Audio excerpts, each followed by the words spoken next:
اعوذ باللہ من الشیطان الرجیم بسم اللہ الرحمن الرحیم۔ رمضان شریف کا مہینہ نہایت ہی محترم، مبارک اور سراپا چشمہ رحمت و برکت ہے۔ حضور صلی اللہ علیہ وآلہ وسلم شبان سے ہی رمضان کا نہ صرف استقبال فرماتے بلکہ اس کے اتمام کے لیے شبان سے ہی کثرت سے روزے بھی رکھتے، تاکہ رمضان المبارک کے روزوں کی ادائیگی کے لیے عادت و طبیعت پہلے سے ہی تیار و مانوس رہے، جسمانی اور روحانی طور پر پوری آمادگی، بشاشت اور رغبت و حضوری کی کیفیت رہے، اور اس عظیم الشان مہینہ کے قدر و احترام میں کوئی کمی واقع نہ ہو۔ جیسے ہی رمضان المبارک کا مہینہ سایہ فگن ہوتا، آپ صلی اللہ علیہ وآلہ وسلم صحابہ اکرام سے مخاطب ہو کر فرماتے: اے لوگو، تم پر عظیم الشان اور مبارک مہینہ جلوہ فگن ہو رہا ہے۔ پھر آپ صلی اللہ علیہ وآلہ وسلم اس ماہ مبارک کی فضیلت، روزے تراویح کے فوائد اور اجر و ثواب کا ذکر فرماتے۔ آپ صلی اللہ علیہ وآلہ وسلم خود بھی اور اپنے صحابہ اکرام کو بھی رمضان المبارک کی عبادتوں پر کامل طور پر کمر بستہ رہنے کا امر فرماتے، کیونکہ آپ صلی اللہ علیہ وآلہ وسلم صاحب وحی تھے۔ آپ پر ہر چیز کی اہمیت و حقیقت اور اس کے نتائج و فوائد واضح ہو جاتے تھے۔ آپ صلی اللہ علیہ وآلہ وسلم جانتے تھے کہ رمضان المبارک کے ایک روزہ کی کتنی قیمت ہے۔ بعض دفعہ آپ علیہ السلام نے رمضان شریف کے ایک روزہ کا ساری زندگی کے روزوں سے موازنہ کرتے ہوئے فرمایا کہ رمضان شریف کا ایک روزہ اتنا اہم اور قیمتی ہے کہ اگر وہ فوت ہو جائے تو پھر زندگی بھر کے روزے اس کا بدل نہیں ہو سکتے۔ معلوم ہوا کہ رمضان شریف کا ایک روزہ نیکیوں کے پہاڑ سے بڑھ کر اجر رکھتا ہے۔ جس نے ایک روزہ بھی چھوڑ دیا وہ بہت بڑی دولت سے محروم ہو گیا۔ اس لیے رمضان المبارک کے تمام اعمال کے اتمام کا پورا خیال رکھنا چاہیے۔ اگر آپ روزہ رکھتے ہیں اور تراویح نہیں پڑھتے تو بھی آپ کے روزے میں نور نہیں آئے گا۔ اگر آپ روزہ رکھتے ہیں اور فرض نمازوں میں کوتاہی کرتے ہیں تو پھر ایسا بھوکا رہنا چہ ماہ نیندارت۔ اگر آپ روزہ رکھتے ہیں اور جھگڑا لڑائی کرتے ہیں تو پھر آپ کے روزے کا نور کہاں رہا؟ روزے کی اس عبادت کا اجر آپ کی زندگی پر کہاں پڑ سکتا ہے؟ اگر آپ بحالت روزہ گالی گلوچ یا غیبت و چغل خوری میں مبتلا رہتے ہیں تو پھر اس مصیبت اور حرام کاری کا ارتکاب کرتے ہوئے اپنے روزہ کو کس منہ سے اللہ کے دربار میں پیش کریں گے؟ اگر آپ کبھی روزہ رکھتے ہیں اور کبھی نہیں رکھتے تو آپ سے بڑا محروم اور ظالم کون ہے کہ آپ اللہ کے حکم کی ناقدری اور اس سے کھلواڑ کرتے ہیں۔ ایسی حرکت کرنے سے کیا آپ اللہ کی نگاہ میں اچھے اور خوش نصیب ہو سکتے ہیں؟ نہیں، ہرگز نہیں۔ کیا ایسی صورت میں اللہ کی رحمت کا دروازہ اپنے لیے بند نہیں کر رہے ہیں؟ کیا ایسی حرکت کر کے آپ ایوان نما انسان نہیں بن رہے ہیں؟ روزہ ہے، اللہ کا عظیم حکم ہے، اس کے بغیر آپ سدھر نہیں سکتے۔ روزہ ایوان کو انسان بنا سکتا ہے بشرطے کہ آپ پورے مہینہ کا روزہ رکھیں۔ روزہ آپ کے اندر کی تمام ایوانی گندی صفات کو اس طرح باہر نکال کر پھینک دے گا جس طرح آگ لوہے کے تمام زنگ کو دور اور صاف کر دیتی ہے۔ روزے کی برکت سے آپ کے اخلاق پاکیزہ ہوں گے، آپ کے اندر انسانی صفات پیدا ہوں گی، آپ اچھی صفات کی طرف ترقی کریں گے اور ایوانی صفات کی جگہ ملکوتی فرشتہ والی صفات کے عمل ہو جائیں گے۔ رمضان المبارک کا مہینہ اپنے احتساب کا زمانہ ہے۔ اگر کوئی اپنے آپ کو بدلنا چاہے تو بدل سکتا ہے، اگر خرابی سے اچھا ہونا چاہے تو اچھا ہو سکتا ہے، اگر شریر کے بجائے شریف بننا چاہے بن سکتا ہے، اگر بخیل ہے تو اس ماہ مبارک کے اندر خود کو دلدار اور سخی بنانے کے بھرپور مواقع ہیں۔ اگر گنہگار ہے تو نیک بن سکتا ہے۔ یہ مبارک مہینہ ہماری تربیت کا مہینہ ہے۔ اس ماہ میں جتنا اچھا انسان بننا چاہیں بن سکتے ہیں، اس لیے کہ اس کے 24 گھنٹے اعمال صالح اور عبادات مختلفہ کا احاطہ کیے ہوئے ہیں۔ رمضان المبارک کے شب و روز کا ایک لمحہ بھی ایسا نہیں جو اللہ کی بے پناہ رحمتوں سے خالی ہو۔ جس طرح موسلادھار بارش ہوتی ہے، ایسے ہی رمضان شریف کی ہر ساعت میں رحمتوں برکتوں کی برسات ہوتی رہتی ہے۔ جب جس کا جی چاہے اپنے نیک مقصد اور فائدے کے لیے اس مہینے میں نہائے اور فائدہ اٹھائے۔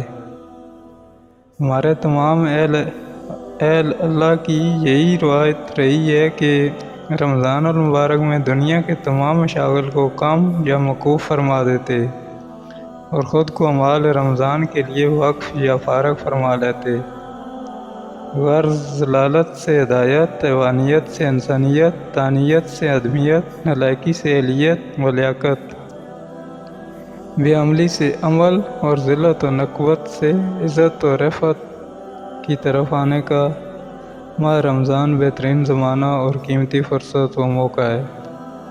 اس ماہ مبارک میں خود کو سنوارنے اور چمکانے کے لیے روزہ، تراویح، تہجد، تلاوت، ذکر و اذکار اور نوافل وغیرہ کے اعمال کے اشتغال و اہتمام کے ذریعے وسیع مواقع ہوتے ہیں۔ محاسبہ نفس، محاسبہ قلب، محاسبہ عقل و فکر، محاسبہ جملہ اعمال صالح و غیر صالح کے لیے نہایت قیمتی لمحات ہوتے ہیں۔ اس لیے آپ عقل و ہوش سے کام لیتے ہوئے اور اپنی خیر خواہی اور بھلائی کو مد نظر رکھتے ہوئے اس سال کے رمضان شریف کو باقاعدہ اور مکمل اہتمام کے ساتھ گزارنے کا عہد کر لیں۔ آپ خود دیکھ لیں گے انشاءاللہ رمضان شریف کے بعد آپ کی زندگی میں ایک صبح انقلاب آئے گی۔ کل تک آپ افسردہ و آزردہ تھے، اب آپ سراپا آسودہ رحمت ہوں گے۔ کل تک آپ کی زندگی ضلالت و جہالت کے صراع میں بھٹکتے مسافر کی طرح تھی، اب آپ راہ ہدایت و معرفت پر گامزن ہوں گے اور ہر 400 اللہ کی رحمت کے دروازے آپ کے لیے کھلے ہوں گے۔ زندگی کے ہر شعبہ اور ہر موڑ پر خوش بختی اور خوش نصیبی آپ کا قدم چومیں گی۔ اب آپ بڑے سے اچھے انسان بن چکے ہیں۔ اب آپ مصنوعی و مجازی زندگی سے حقیقی زندگی کا سفر کر رہے ہیں۔ آخرت کی برکت سے دنیا میں بھی بابرکت ہوگی۔ اب آپ کو مزید عبادتوں کی توفیق ہوگی۔ خداوند قدوس آپ کے لیے ہدایت کے راستوں کو کھولتے چلے جائیں گے۔ اس بار تو آپ اپنی اصلاح کے لیے خود کو ضرور تیار کر ہی لیجئے، اس لیے کہ کل کس نے دیکھا ہے۔ رمضان المبارک کے ایک لمحہ کو بھی ضائع ہونے سے بچائیے، ہر ساعت کو قیمتی بنائیے۔ اپنے بزرگوں کی کتابوں کا مطالعہ کیجیے، خصوصاً حضرت حکیم الامت مولانا اشرف علی تھانوی رحمۃ اللہ علیہ کی کتابوں کا ضرور مطالعہ کیجیے۔ اس ناچیز کی بھی گوگل پر کئی کتابیں ہیں، ان کو بھی پڑھیے تاکہ آپ کی ہمت و حوصلہ کی بیٹری چارج ہوتی رہے اور کسی اہل اللہ سے محبت و تعلق بھی رکھیے تاکہ کہیں شک و شبہ یا دھوکہ ہو تو ان سے رجوع کرنا آسان ہو۔ اس کتاب میں نے رمضان المبارک کے روزوں کے مسائل کے علاوہ دیگر روزوں کا بھی تذکرہ کیا ہے تاکہ مزید معلومات حاصل ہوں۔ اعتکاف، لیلۃ القدر اور زکوٰۃ وغیرہ کے بارے میں بھی تھوڑے مسائل درج کر دیے گئے ہیں۔ اللہ تعالی ہمیں بھی اور آپ کو بھی عمل کرنے کی توفیق عطا فرمائے اور اس کتاب کو قبول فرما کر ذریعہ نجات بنائے، آمین۔ نفس جو شیطان کا بھی باپ ہے، رمضان المبارک کی مبارک ساتوں میں بھی اس کی حرکتیں، شرارتیں اور خباثتیں اسی طرح جاری ساری رہتی ہیں جس طرح رمضان سے قبل 11 مہینوں کے درمیان وہ بھٹکاتا اور بہکتا رہتا ہے۔ بعض حضرات یہ سمجھتے ہیں کہ رمضان المبارک میں نفس کا حملہ کم یا ختم ہو جاتا ہے، حالانکہ ایسا نہیں، بلکہ نفس کا اثر ہمہ وقت اور ہر وقت انسان کو ڈستا رہتا ہے۔ اس لیے اللہ تعالیٰ نے فرمایا، معصوم نبی سیدنا یوسف علیہ السلام کی زبان مبارک سرست سے نکلے ہوئے عاجزانہ اقرار اور بول کو اللہ تعالیٰ نے بیان فرمایا اور کہا، یوسف نے میں اپنے نفس کو بری نہیں کرتا، بلا شبہ نفس کا مشغلہ تو برائی اور گناہ کا حکم ہی ہے۔ ہاں، اس کے شر سے وہی محفوظ رہ سکتا ہے جس کو میرا رب مالک و پروردگار اپنی رحمت کی آغوش میں لے لے۔ نفس کے اندر عموماً شر کا مادہ زیادہ ہوتا ہے، اس لیے اللہ تعالیٰ نے نفس کو نفس لوامہ ملامت کرنے والا نفس بنا کر رکھنے کا حکم فرمایا اور فرمایا کہ قیاس نفس لوامہ ہی میرے نزدیک عظیم القدر ہے۔ اگر آدمی نفس کی اتباع کرنا چھوڑ دے اور اس کی اصلاح کی طرف مسلسل متوجہ رہے تو پھر یہی نفس پاک و مطمئنہ بن کر دخول جنت کا مستحق ہو جاتا ہے، مگر اس کو پاک کرنے اور پاک رکھنے کے لیے مسلسل جدوجہد اور انتھک کوششوں کی ضرورت ہے۔ اس کے بغیر نفس کا شیر قابو میں نہیں آتا۔ اس لیے آپ علیہ السلام نے اس کی آتش فشاں طاقت اور زور بجوڑ سے بچنے کے لیے اللہ سے دعا مانگی۔ حدیث: اے میرے اللہ، میرے نفس کو تقوی عطا فرما دیجئے اور اسے پاک کر دیجئے۔ آپ سب سے بہتر پاک کرنے والے ہیں، آپ ہی اس نفس کے مالک و آقا ہیں، آپ کے قبضہ قدرت سے باہر اس کی طاقت و شرارت نہیں ہے۔ آپ اگر چاہ لیں گے تو ضرور نفس کو تقویٰ حاصل ہو سکتا ہے۔ میری مشیت ہی کیا، میری اطاعت و ہمت سب آپ کی چاہت کے تابع ہے، آپ کے چاہنے پر ہی میرے نفس کی اصلاح موقوف ہے۔ آپ کے ہاتھ میں ہر شے اور ہر چیز کا اختیار ہے، سارا جہاں آپ کے زیر طاقت و اثر ہے۔ مذکورہ دعا کے الفاظ میں جو آپ صلی اللہ علیہ وآلہ وسلم کی دعا مبارک کی کیفیت درد کی تفصیل ہے، اس کو میں نے قدرے بیان کر دیا کہ پیغمبر آخر الزماں سید الانبیاء صلی اللہ علیہ وآلہ وسلم جب خود اپنے لیے نفس کے عملوں اور اس کی جوشوں سے محفوظ رہنے کے لیے اللہ سے اعانت طلب فرما رہے ہیں تو پھر امت کو کیسی اور کتنی دعاؤں کی ضرورت ہوگی، ہر شخص اندازہ کر سکتا ہے۔ اور نفس جب تک اپنی پہلی اور دوسری منزل امارہ اور لوامہ سے گزر کر مطمئنہ پر نہیں پہنچ جاتا، دخول جنت کا اہل نہیں ہوتا۔ اس لیے آدمی اپنی دولت، قابلیت، شخصیت، کثرت علم اور دیگر تمام کمالات کو بھول کر اور ان کے خول سے نکل کر اصلاح نفس کے لیے بارگاہ رب العالمین میں سرگرداں ہو جائے تب ہی خیر ہے، ورنہ سارے کمالات اور خوبیوں کے ہوتے ہوئے بھی وہ دونوں جہاں کے سراسر محروموں کی لسٹ میں رہ جائے گا۔ تزکیہ نفس مومن کے لیے سب سے بڑی طاقت، ضرورت اور دولت ہے۔ اس کے بغیر کسی بھی عمل میں اخلاص پیدا نہیں ہوگا اور بدون اخلاص کوئی بھی عمل قابل قبول نہیں۔ رمضان مقدس میں روزہ، تراویح اور قیام اللیل جیسے اعمال صالح کو اللہ تعالیٰ نے اس لیے مقرر فرمایا ہے کہ بندہ ان اعمال کا اتمام کر کے اپنے نفس کو خوب صاف اور چمکا سکتا ہے۔ ان اعمال کے ذریعے نفس کی خوب اصلاح کا سامان ہو سکتا ہے، بشرطے کہ بندہ ان کو اپنا لے۔ گویا رمضان المبارک خود کو سدھارنے کا مہینہ ہے۔ اگر واقعی آدمی کسی نیک عالم یا اہل اللہ کی صحبت میں رہ کر اس مہینے کے اعمال کا اتمام کر لے تو ضرور اپنی مراد کو پا سکتا ہے۔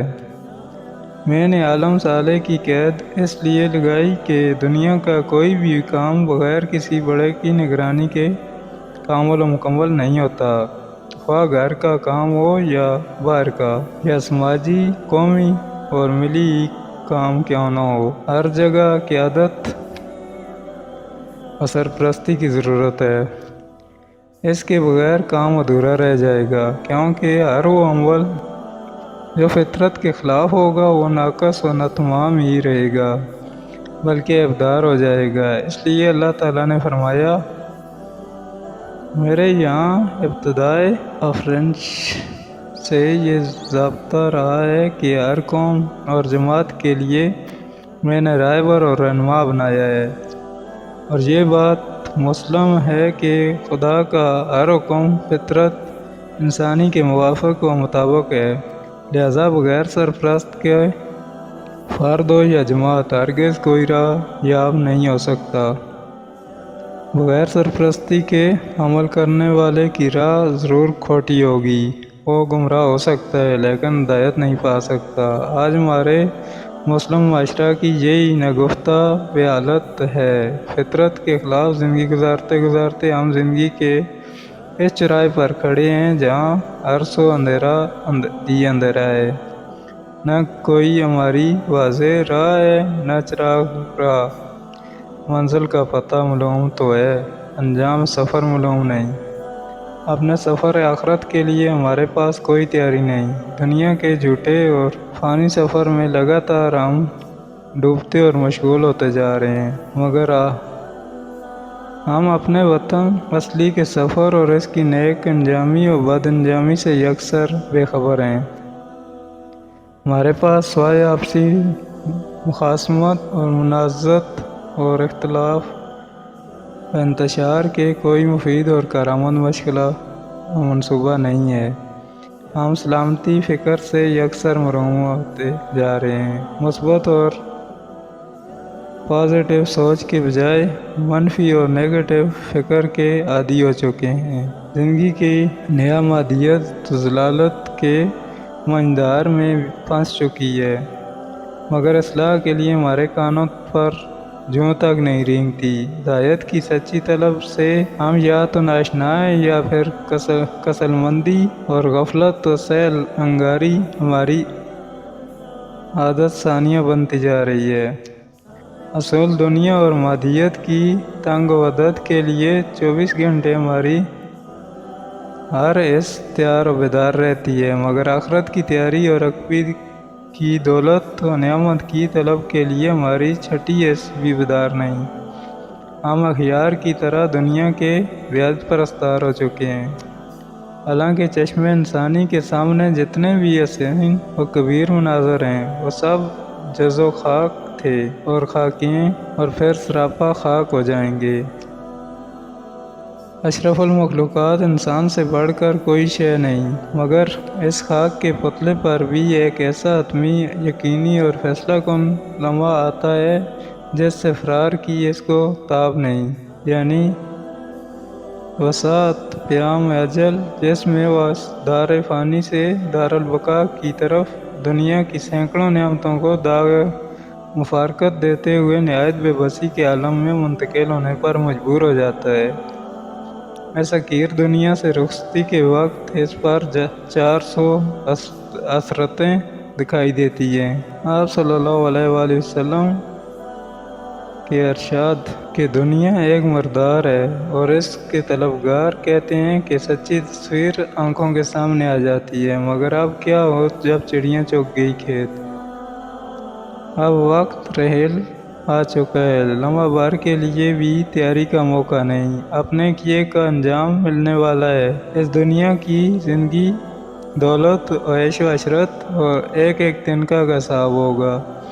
جب تک حساب کلیئر نہ ہوگا دخول جنت کا پروانہ نہیں ملے گا۔ دنیا کے مال و متاع میں سے کوئی بھی شے آخرت میں کام نہ آئے گی، صرف وہ نیکیاں جو گناہوں اور آلودگیوں سے پاک ہوں گی وہی کام آئیں گی۔ اگر گناہ زیادہ اور نیکیاں قلیل ہوں گی تو پھر کوئی پرسان حال نہ ہوگا، سوائے حسرت و یاس کے کوئی چارہ نہ ہوگا۔ دنیا کے ہزاروں خامیوں اور خادموں میں سے کوئی نظر نہیں آئے گا، کوئی دولت یا بڑی جائیداد بھی کام نہ آئے گی کہ 10 بیگھے کے عوض میں یا دنیا کے قیمتی ترین خلیفہ برج جیسی عمارت کے بدلے کوئی ایک ہی نیکی صحیح مل جائے۔ ایسا ہرگز ممکن نہیں۔ کوئی کسی کا ذرہ برابر بار نہیں اٹھا سکے گا، کوئی بھی تو مددگار نہیں ہوگا۔ حدیث شریف میں ہے مومن عقل مند اور ہوش مند ہوتا ہے۔ عظمت اور کیا مذکورہ حدیث اور ہمارے موجودہ حالات میں زبردست تصاد نہیں ہے؟ کیا ہم عقل ہوش مند مسلمان شمار کیے جانے کے لائق ہیں؟ نبی اکرم صلی اللہ علیہ وآلہ وسلم کی نگاہ میں مکمل وہی ہے جو صراط مستقیم پر گامزن ہو کر آخرت کو دنیا پر ترجیح دینے والا ہو۔ یاد رکھیے، عقل مند اور ہوش مند وہی ہے جو اپنی زندگی کا نصب العین آخرت کو بنا لے۔ جس نے دنیا کو آخرت پر ترجیح دی وہ صراط مستقیم سے محروم، عقل سلیم سے محروم اور بے ہوش افراد میں تو شمار ہو سکتا ہے، مگر عقل مندوں اور ہوش مندوں میں اس کا کوئی شمار نہیں۔ حدیث پاک کی روح کی تشریح میں نے پیش کر دی ہے، آپ خود غور کر لیں۔ میں یہ نہیں کہتا کہ دنیا سے فرار و نفور اختیار کریں، بلکہ دنیا کو اپنے اور اپنے دین پر حاوی نہ ہونے دیں۔ دنیا کے تمام مشاغل، حلال تجارتیں اور تمام جائز سماجی انقلاب میں آپ خوب حصہ لیں، مگر ہر جگہ اور زندگی کے ہر محاذ پر اپنے دین کی عظمت، حقوق اسلام کی حفاظت اور عبادت اور اطاعت خداوندی کے پورے احترام و اہتمام کے ساتھ لحاظ رکھیں، اور یہ جب ہی ممکن ہے جب آپ اپنا مزاج عملی طور پر خالص اسلامی رکھیں گے۔ آج ایک خیالی ہوا یہ چل رہی ہے کہ بڑے بڑے خطابات اور زبانی بحث و مباحثے کے ذریعے اسلام کو پھیلاؤ۔ یہ سراسر غلط فہمی اور نادانی ہے۔ عملی طور پر جب تک ہم اسلام کے حقوق و عبادات کے پابند نہیں ہو جاتے تو ہم کچے دایہ قائد ہیں، نہ مفید عالم و فاضل۔ رمضان المبارک کا مہینہ مال کی اصلاح اور اچھے اوصاف کا حامل انسان بننے کا نہایت ہی قیمتی زمانہ ہے۔ اس میں خدا